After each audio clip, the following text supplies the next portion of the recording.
All right, Tuesday morning.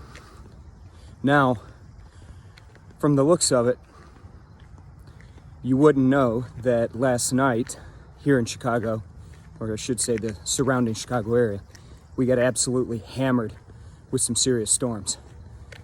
Big time. Now, my area didn't get hit too bad, but there are some locations that took on some serious damage. Haven't heard yet, but thought word is that a couple tornadoes touched down in various areas. So really bad. But wake up this morning, beautiful. Not a cloud in the sky. Peaceful start to the day. You know, in a lot of ways, it's like trading. Some days are good. Some days are an absolute disastrous storm. But the key is you got to survive to live that next day. So with trading, you have those bad days,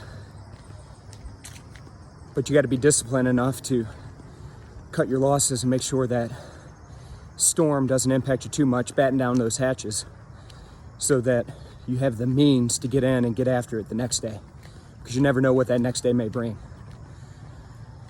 So today, Tuesday, looking at the markets, word coming out of Russia, of all places, that apparently they have the world's first vaccine, and that's got the markets jumping. US markets are up, European markets are up, Asian markets are up.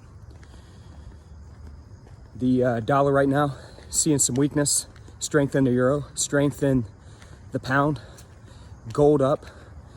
I'm sorry, gold's actually trading flat right now, last I checked, trading flat. Oil is up though, oil's up just shy of 2%. So some big moves on the news coming out of Russia. Gonna be another big one today, folks. There's a lot moving and we got a lot of headline risk out there. Hope everybody has a good day. Stay safe, stay healthy. Let's remain disciplined. Let's go out there, let's get after it. Bye-bye.